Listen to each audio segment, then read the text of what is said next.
E aí, meus betas, tudo bem com vocês? Bom, hoje nós falaremos sobre Apenas Amigos. Foi lançado em 2018, o que é muito sinistro porque eu assisti esse filme agora em 2025. E eu achei que era um filme novo, um filme recente e tal, porque eu não tinha ouvido falar dele, principalmente porque é um filme com temática LGBT. E geralmente filme com temática LGBT chega mais rápido para mim a existência do que, por exemplo, um filme heteronormativo. Então eu me surpreendi que eu só descobri em 2025 esse filme que foi lançado em 2018. Ele é uma comédia romance com direção de Anne-Marie Vandenmonde. Tem o Yad, feito pelo Maj Mordo, não sei como fala o nome dele real, mas vai estar aqui na descrição como é escrito, então vocês vão saber quem é, mas provavelmente eu tô falando tudo errado, porque eu nem sei qual país, eu acho que é a Alemanha, sei lá. Mas enfim, e tem o Yoris, feito pelo Yosha Stra... Stradovski. Stradovski, eu sei do Visky aqui porque eu tenho Lutkovski na família, então é isso. E, enfim, vai girar principalmente em torno do Yad e do Yoris. Só deixa eu pegar aqui quem que é quem, porque eu esqueci. Mentira, pelo nome eu já sei, enfim. É, o Yad, ele, ele tem alguns problemas e aí ele precisa voltar para a cidade onde a família dele mora. Né? A mãe dele mora, se não me engano. Nisso, chega um momento que ele sente a necessidade de procurar um emprego. Ele precisa trabalhar, porque ele precisa ter dinheiro e tal. E aí ele vai numa agência e ele é contratado para ser trabalhar com limpeza de residência, tipo uma diarista e tal, não é uma empregada, mas é uma diarista. E aí ele é enviado para trabalhar é tipo uma casa de acolhimento, mas não é uma casa, é tipo um asilo onde cada idoso tem o seu apartamento particular lá dentro, enfim, basicamente. E aí ele vai trabalhar para uma senhorinha. E nisso ele conhece o Ioris. É engraçado isso, que eu tô falando Ioris, mas pode ser Joris, mas eu acho que é Ioris porque tem países que o J ele é lido como I, que é igual o caso da Scarlett, né? Todo mundo fala Scarlett Johansson, mas na verdade é Scarlett Johansson. Enfim, só calma aí. Notificação do look. Enfim, e essa senhora que o Yad vai trabalhar na casa é a avó do Ioris. E ela chama ele de macaco. Entendeu? É meu macaco, mas é um apelidinho carinhoso, tá? Antes que alguém comece com os discursos. Ai, mas você não pode falar. Primeiro, que o cara é alto, branquelo, azedo, entendeu?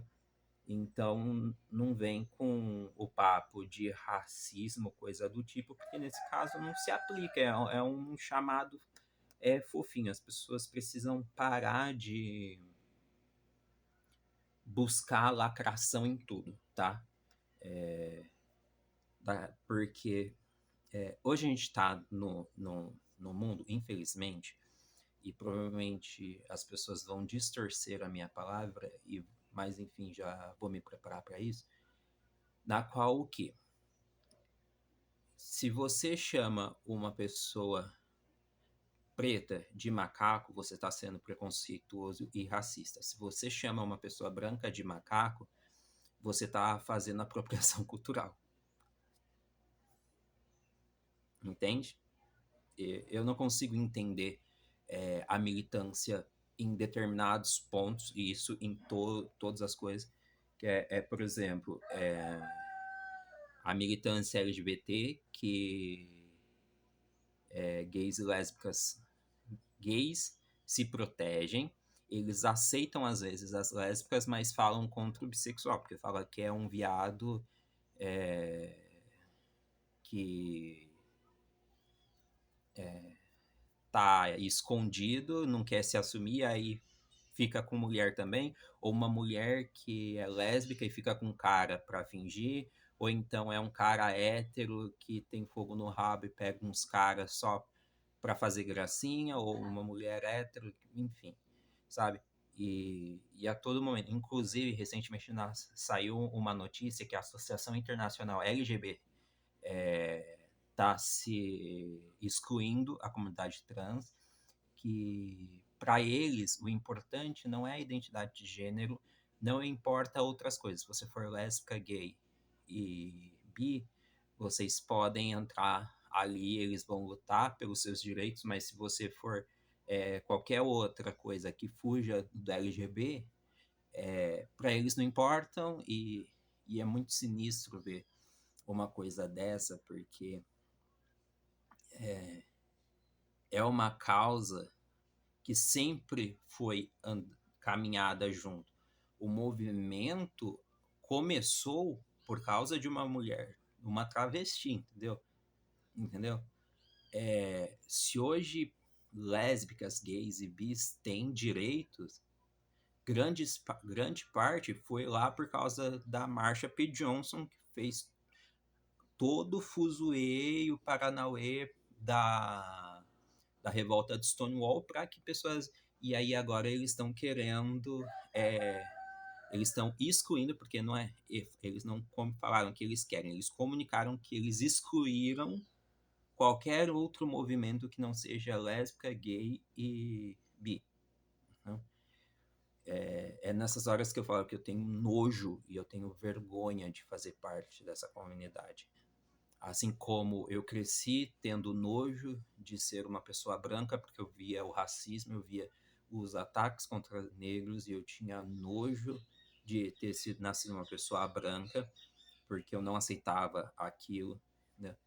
E tem outras coisas também que eu sempre, desde criança, sempre fui muito contra essa coisa de eu sou melhor que você porque eu sou assim, porque eu tenho isso, entendeu? Eu acho que cada pessoa tem todas as pessoas têm suas particularidades, todas as pessoas elas são boas e ruins em seus próprios pontos, e eu falo isso na questão de conhecimento. Tem muita gente que tem potencial para ser muito pica, mas não tem a oportunidade. Tem gente que tem muitas oportunidades de ser pica, mas não nasceu para isso, nasceu para ser uma pessoa mediana, ser uma pessoa Zé Mané, entendeu? Você pode ver que tem muita gente rica por aí que se acha o tal, mas desculpa, tem atitudes bostas. E aqui eu tô falando das atitudes, não estou falando que a pessoa seja uma bosta, entendeu? Igual meu ex-relacionamento. Ah, eu sou um lixo. Eu virava pra ele e falava: você não é um lixo, você tá tendo atitudes lixo, mas não significa que você seja um lixo. Você pode mudar, você pode melhorar se você quiser. Entendeu? E é essa a questão. Mas enfim, o filme ele deixa claro que o Ioris é um playboyzinho, entendeu? Branco, mas a avó chama de macaco. O filme ele não explica por quê. Se explicou, eu não prestei atenção. Mas até a parte que eu vi, ele não explica por que, que a avó do Ioris chama ele de macaco. Mas chama. E aí é muito legal, porque toda vez que ele chega lá, o Yad vira e fala: seu macaco chegou, seu macaco chegou. Entendeu? É muito engraçado. Mas enfim, basicamente o Ioris e o Yad, como eu falei, o Ioris ele é um playboy, o pai dele faleceu e aí ele foi cremado, ficou numa urna, só que ele ficou numa empresa que cuidava da urna. Só que chegou uma hora que a mãe do Ioris falou: eu não quero pagar. E aí o Ioris leva para casa. Só que ela quer jogar fora, porque ela não quer que fique ali. E aí, tipo assim, o Ioris leva para casa esconde. A mãe dele descobre. Ele manda, vai, deixa na casa da irmã dele. A irmã dele devolve. E, tipo assim, ninguém quer ficar com as cinzas do pai dele, mas ele não quer, tipo, abrir mão daquilo porque é a lembrança do pai dele e tal. E aí, no meio do caminho, ele meio que começa a ter sentimentos pelo Yadi, o Yadi começa a ter sentimentos por ele. Só que, como eu falei, o Yoris, ele é playboy, então tem momentos, tem atitudes que o Yadi começa a se incomodar. Inclusive, tem um momento que o Yadi ele quer ir embora. E a mãe do Yoris, ela conhece o Yadi porque ela é super nariz empinado, assim como o Yoris é playboyzinho, só que ele é um playboy não mal, igual geralmente tem nos filmes que o cara é playboy, nariz empinado, trata todo mundo mal. Ele fica tipo, ele é um playboyzinho, anda sempre de moto, sempre bonitão, corpo gostoso, enfim, finge que eu não falei isso. Só que a mãe dele é, tipo, muito nariz empinado, bebe pra caramba, faz várias cirurgias e tal. E aí ela quer que a mãe dela, de alguma forma, saia de lá, vá para um lugar melhor, troque os móveis e tal. Quer mudar a casa da mãe dela para se adequar ao que ela acha bonito e não ao que a mãe dela acha bonito na própria casa, entendeu? E aí ela conhece o Yadi, né? Porque o Yadi trabalha para a avó do Yoris, e aí a mãe do Yoris conhece, né? Porque tá lá, enfim, e é super preconceituosa e tudo mais. Enfim, eles terminam, eles voltam. Mas é muito sinistro porque o Yadi, ele termina com o Yoris porque tem pessoas fazendo comentários e ataques LGBTfóbicos no restaurante que eles estão. E o Yadi fica bravo porque o Yoris reage a isso. Ele queria que o Yoris simplesmente ignorasse. Meu, é muito sinistro falar isso. Enfim, voltando lá nos meus comentários, porque eu não sei o que eu faria. Entendeu? É porque eu sou uma pessoa muito medrosa. Essa é a verdade, eu sou uma pessoa muito medrosa, então eu fico muito na minha. Quando alguém me ataca, seja emocionalmente, seja fisicamente, seja com palavras, eu me retraio. Independente da situação, independente da pessoa. Então, ver alguém fazendo esses ataques LGBTfóbicos, em mim geralmente acenderia uma chama que me deixaria brava, me deixaria com raiva e tal, mas eu não teria coragem de responder a isso. Né? Mas eu também não sei se eu terminaria um relacionamento porque a pessoa respondeu, tá a Kate aí, entendeu? Eu ficava com cagaço de responder, mas a Kate batia de frente com as pessoas que faziam comentários LGBTfóbicos ou coisa do tipo. Ela sempre defendia tanto ela, quanto os amigos dela, quanto eu. Então, sabe, em partes é triste você ter medo de se defender. Óbvio, se alguém quiser sentar, conversar e tal, a gente vai sentar e vai conversar. Mas essa coisa do brigar, da violência, eu não consigo.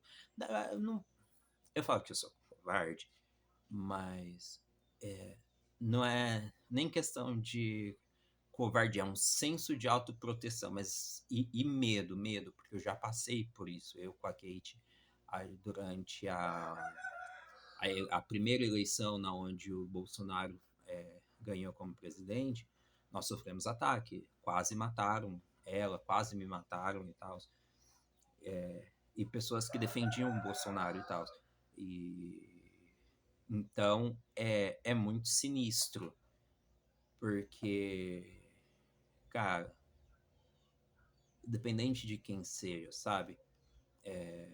Se você fala com a multidão, se você tiver uma responsabilidade, é a mesma coisa que eu virar e falar para vocês. Vai agora no mercado e compre Gatorade. Eu nem tomo Gatorade, mas vou usar como exemplo. Compre Gatorade, aí vocês vão lá e vão comprar. Entendeu? Ou aí eu estou influenciando vocês a isso. Se eu virar e falar, nossa, gosto muito de Gatorade maracujá. porque maracujá é minha fruta favorita. E as pessoas começarem a comprar por causa disso, eu estou influenciando. Mesmo que eu não tenha mandado alguém fazer, eu estou influenciando. Então, a partir do momento que uma pessoa, ela vira e faz comentários machistas, faz comentários LGBTfóbicos, quem tem admiração, quem segue como um ídolo, vai fazer aquilo. Por quê? Porque aquela pessoa falou que faria, porque aquela pessoa diz que faz, entendeu? E essa questão da influência, ser um influenciador, ser uma influenciadora, me dá muito medo, sabe? Por isso que eu sempre... Vocês nunca me viram em lugar nenhum falando use isso daqui, compre isso daqui. Você talvez me escute em algum momento falando, não, eu acho que esse foninho aqui, ele é muito bom, entendeu? Eu achei muito bom, mas aí eu posso falar porque eu consumo. Esse daqui a gente já sabe que não é bom porque eu preciso de um elástico. Se eu não deixar o elástico, o fone não carrega, entendeu? Eu vou usar, tá descarregado, mesmo a caixinha estando carregada, os fones estão descarregados, eu não consigo usar. Daí eu preciso disso daqui para isso daqui empurrar o fone para ele conseguir carregar. Mas muitas vezes, tipo assim, eu uso 5, 6 minutos e o negócio desliga porque não carregou direito. Entendeu? Então, é o que eu falo. Não fale com a boca o que você não fala com os olhos, né? E então é essa questão. Eu tenho muito medo. E é que o Ioris, ele termina com Iad, porque o Iad termina com Ioris porque o Ioris reagiu a comentários LGBTfóbicos e ele queria que o Ioris simplesmente ignorasse. Né? Mas enfim, eles ficam juntos, tem um momento que a mãe do Ioris vê um vídeo que o Ioris está fazendo com lembranças do pai dele, ela lembra do ex-marido dela e tal. E aí, no final, eles se unem para jogar as cinzas dele no mar.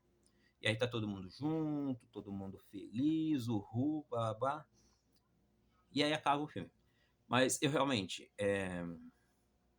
Esse filme, ele é despretensioso, ele é um filme mais para passar o tempo, né? Eu sempre falo, não vai esperando uma superprodução de Hollywood, porque não é, entendeu? Se o objetivo era esse, deixou de ser, até porque, se não me engano, esse é um filme alemão, então não tem como dizer que é hollywoodiano, mas enfim.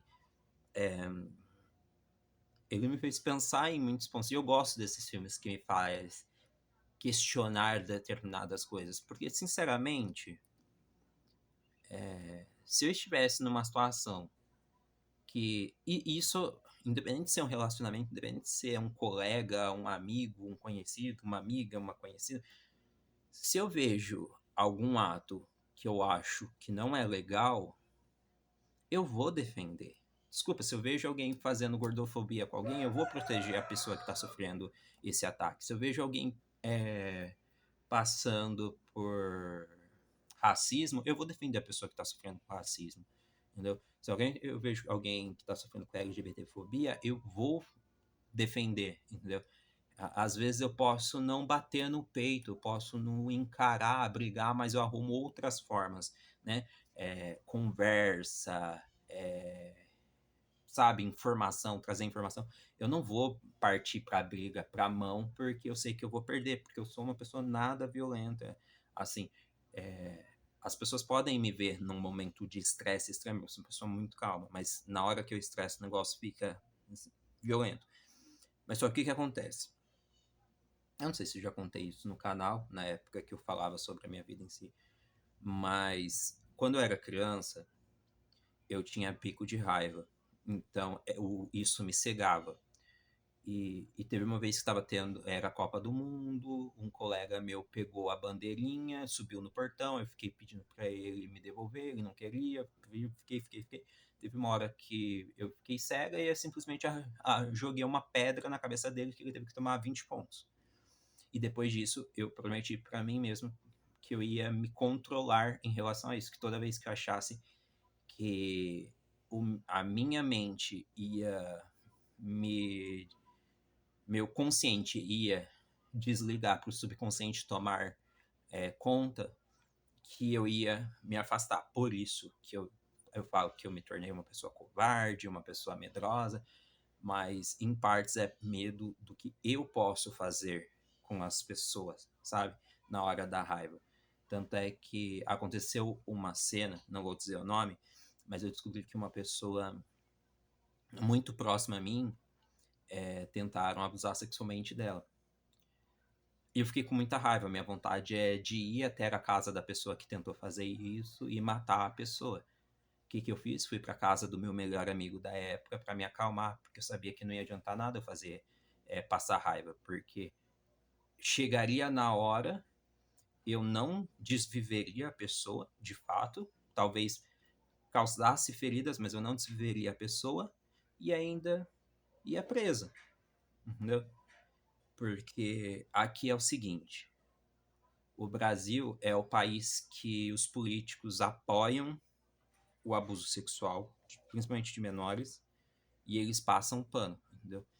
Então, por exemplo, se você tá num processo, é muito triste falar isso, se você tá num processo onde você tá acusando alguém de abuso sexual, a pessoa que abusou, ela sai como inocente e a pessoa que foi abusada, ela sai como culpada, entendeu?